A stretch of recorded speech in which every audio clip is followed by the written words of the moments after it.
Eyewitness News starts right now with breaking news. And just into our newsroom, in the last 15 minutes, the United States has completed its withdrawal from Afghanistan, ending America's longest war and closing a sad two-decade chapter in military history, likely to be remembered for colossal failures, unfulfilled promises, and this final frantic exit that cost the lives of 13 service members, some of them barely older than the war itself. The last U.S. Air Force evacuation flight from Kabul's airport, marking the end of a chaotic effort to get out Americans, Afghans, and others desperate to escape the Taliban's return to power 20 years after they were ousted in a U.S.-led invasion. More than 2,400 Americans have lost their lives in this war.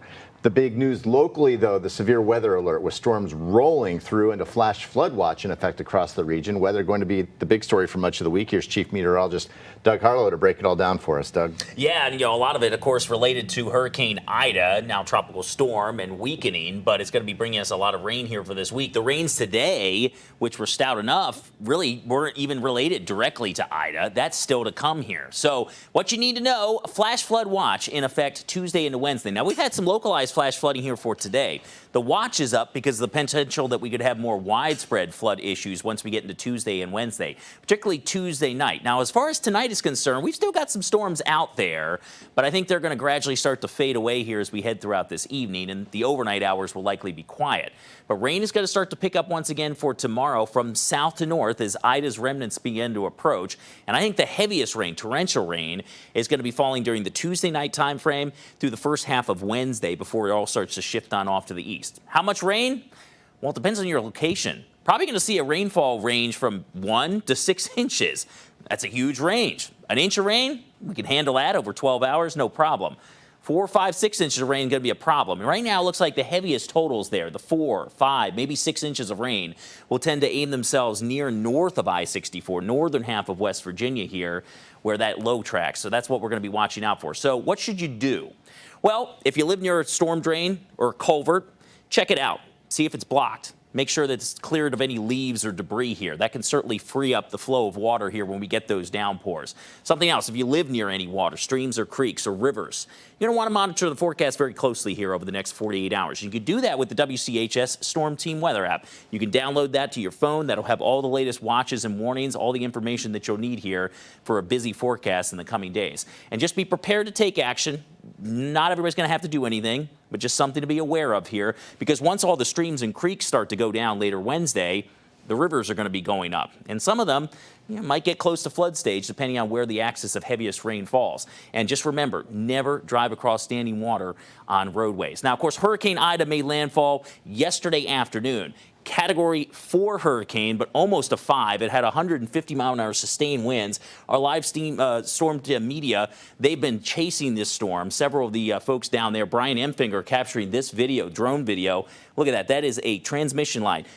Downtown New Orleans, the entire city lost power, in part because of this.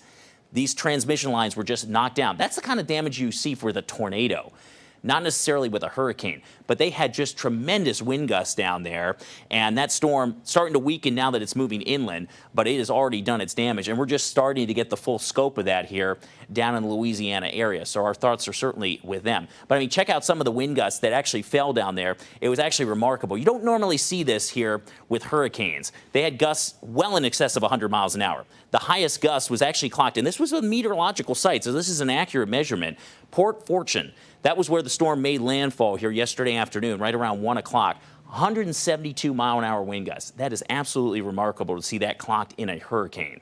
They had a gust of 148 miles an hour at Grand Isle, Louisiana. Downtown New Orleans had a gust of 110. Now, the official site there, the airport, clocked a gust of 87, and then the anemometer was damaged. So we didn't even get an accurate reading as far as what happened there with the winds. Now, we're not going to be getting the winds around here. It's the rain that's really the big concern for us. And we already had that rain for today. We've got a lot of tropical moisture in the air. I think that Ida kind of played a role in pumping that northward. So we've got a front that's coming in from the north that combined with that tropical moisture to produce some of these heavy rains, particularly down in Pike County, Kentucky, we had about 2, 3, 4 inches of rain that fell for today, and that caused some flooding down there in some locations. Fortunately, the water is receding. Also, Lincoln County, around the Harts area, that little area of red right there, that was a quick 2, 3 inches of rain. But things have subsided there. We don't have any active warnings across the area currently. And I think that the storms, probably the stoutest one is across the Huntington area right now. But in general, you can kind of see a weakening trend to a lot of this. We've seen the clouds filling in, so we've lost the instability. We got up into the mid-80s earlier this afternoon. Now we've dropped back into the 70s. So the showers that are trying to get going don't have that kind of energy to feed off of. Nonetheless, there is a stout downpour around downtown Huntington, so not fun to be driving through Cabell County right now, especially the western end of the county, and that's kind of sitting in place. So that could be a quick 1 to 2 inches of rain there in downtown. Further to the east over towards Charleston, we've just got some lighter showers. Actually, downtown's had a nice little break. Looks like some lighter rain is going to start to make its way in, but this shouldn't be too much of an issue. And again, I think we'll see a gradual weakening trend to this activity as we head throughout the evening. But there is Ida. It is still a pretty formidable storm. Now, nothing like what it was 24 hours ago, but you can still see this broad circulation and this heavy rain shield that is slowly starting to creep its way up through the Tennessee Valley. So this stuff over us with a boundary trying to come in from the north, this is going to weaken, but then this is going to lift north and interact with that boundary, and that's the concern once we get into Tuesday night and Wednesday for those torrential downpours. So a flash flood watch in effect 2 p.m. tomorrow to 2 p.m. on Wednesday. This covers the entire area. I'm especially concerned about that northern half of the viewing area here for the potentially heaviest amounts of rain.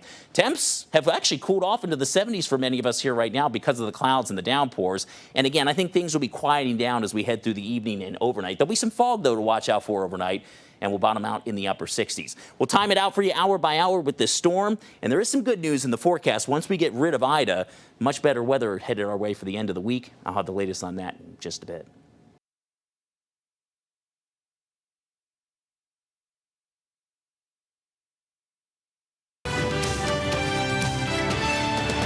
School is back in session for West Virginia students. Tonight, we look at some of the challenges for returning to class. There's changes without a doubt, but kids are going to make things as normal as possible.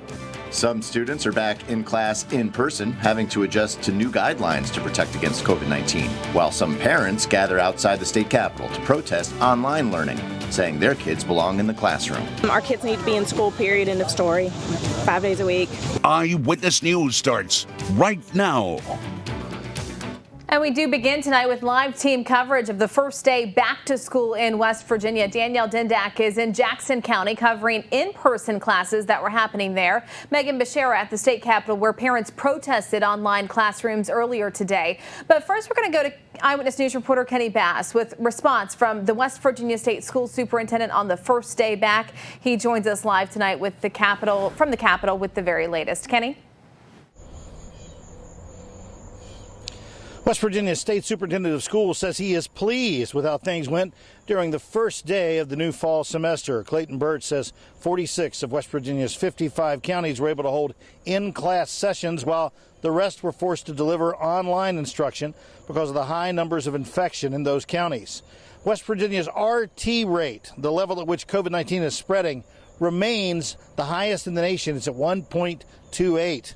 Now, despite the difficulties in the counties which are colored orange or red, Birch focused on the positives in the areas where teachers and students are meeting face-to-face. Knowing that our bus drivers have been preparing, as well as our cafeteria workers, our all service personnel, teachers, to make this day happen, we've said from the beginning our children need to be in school. We said that meals would be served and delivered regardless of the remote. So if you're in person, you're virtual, and in the 9 counties that couldn't start in person, knowing that meals are being delivered to those children was very, very important to us. Today's opening session marked the end of a 179-day period since Governor Jim Justice closed West Virginia's public schools because of the pandemic. Reporting live at the state capitol here in Charleston, Kenny Bass, Eyewitness News. It's certainly a school year filled with uncharted territory, with different counties implementing different policies and, in some cases, entirely different ways of learning. Eyewitness News reporter Danielle Dindak continuing our team coverage in Jackson County right now, after speaking with school officials there about how their first day went. Danielle? Rick, a lot of work went into making today possible, and all the teachers I talked to said that work paid off because today was a good day. And here in Jackson County, the capacity of bringing back students today was 25%. That means they're going to have 4 first day of schools this week. In fact, one Ripley High School teacher said one of his classes only had 1 student in it. Superintendent Hess said this week is all about getting students back and used to those guidelines. And starting next week, as long as the county is still in yellow on that state map, the schools will go up to 50% capacity. History teacher and football coach Steve Sayer says in his more than 40 years of teaching, he never experienced a first day quite like this. We have 4 first days of school this week, and that's really interesting because you've got to make sure that you have the script down so that you go over the exact same things with every group. So that's going to be fun also. A lot of worrying went into this day of if students will social distance and wear a mask, and Coach Sayer says he was very proud of how the students were today. They kept their masks on, they went to the correct ways down the halls, and the staggered drop-off and pickup went very smooth. But how do students feel about all this? We'll have their reactions coming up tonight at 10 and 11. For now, live in Jackson County, Danielle Dindak, Eyewitness News. All right, thank you, Danielle. Many people who chose in-person learning for their children are not happy about having to start remotely today based on that color-coded map, sparking a small protest outside of the state capitol earlier today. Eyewitness News reporter Megan Beshara has been following this part of the story for us today and has more from the protesters tonight. Megan? Callie, thousands of people started their first day of school today with remote learning, but a few dozen parents and families started their day today protesting remote learning, demanding that the governor reopen schools no matter what the color code map says. Parents and families took to the sidewalk near the governor's mansion in the Capitol today, hoping their voices would be heard, demanding change to the state's color code system. They chanted in-person school as Governor Justice drove up to the Capitol for his press conference. The governor waved at the crowd but didn't speak to the protesters. Putnam County mom Tracy Quillen set up today's demonstration because she thinks parents should have the right to choose whether their kids should go to school in person or not, despite the possible risks. It's just a great disadvantage to our kids and to our state, especially when our state is so far down compared to other states in education just in general. It exacerbates that. Some of the signs read, "I miss my friends," or "My wish is to be in the classroom." But as of now, it seems the governor has no plans to reevaluate or look at the color code system anytime soon. For now, live in Charleston, Megan Beshara, Eyewitness News.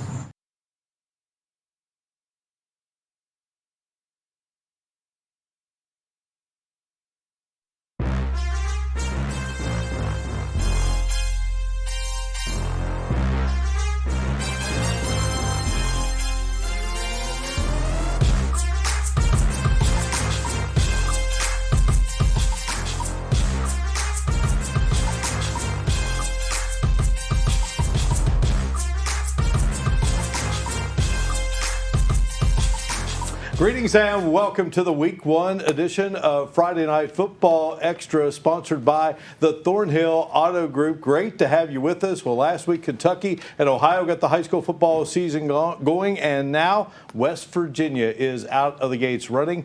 And joined tonight by CJ Harvey, Kenny Bass, I'm Mark Martin. Delighted to have you with us. And guys, greetings and great to see all of you. Kenny, what is it now? How many years? I was adding it up, but I'm not smart enough. I started in 78. Yeah. Okay. But Kenny, hey, we have 43, 44. It's not bad. We'll figure it out. Tweet me. Yep. Facebook me. How long it is. Do the math for us. I've got a phone. I'll check my calculator. I do know that we're in the first quarter, though. That's a big deal. Yeah, this is weird. Well, I don't like this, Mark. I don't feel worthy being in the first quarter here. Well, we'll let CJ begin. CJ, you're the youngest. That's the way it should be. Yeah, all right. We'll start this one. This was the Parmar Friday Night Rivals game of the week. Chapmanville taking on Sissonville. Mark, this was a fun one. This was a good one. Joe Sawyer fielder. Chapmanville on the board first here. Cole Farmer, a 1-yard touchdown run up the gut. So the Tigers are on the board at 7-zip. Sissonville's Dylan Lucas here going to score from 1 yard out on 4th down to even this one at 7-all. And then Cole Farmer just going to score again here. Tigers take a 14-7 lead. And then this is probably the play of the game, right? Brody Thompson scrambles from 20 yards out on this wild play. Mark, what are you thinking here? Like, just keep going and just see what happens? I'm thinking, where's the contain? Yeah, where's the outside? Yeah, come on. I'm thinking sandlot football, man. That's the way it is when you're playing in the backyard. I love it. Evens things at 14. Sissonville would add on a field goal, and then how about this? Thompson finds Jacob Watchman on 4th, and what is that, 12? 4th and long? So they scored the touchdown, the go-ahead touchdown. Chapmanville would tack on a touchdown there. They would miss the extra point. Sissonville gets it done 24-20. Chad Lovejoy's. Yeah, former Wildcat, former Nitro Wildcat. Chad Lovejoy gets it done in his first game in charge of Sissonville there. Glad there was some Wildcat-connected success tonight. There you go. We keep on going. We head down to Hamlin, Lincoln County. Battle of the Big Cats. Princeton Tigers visiting the Lincoln County Panthers.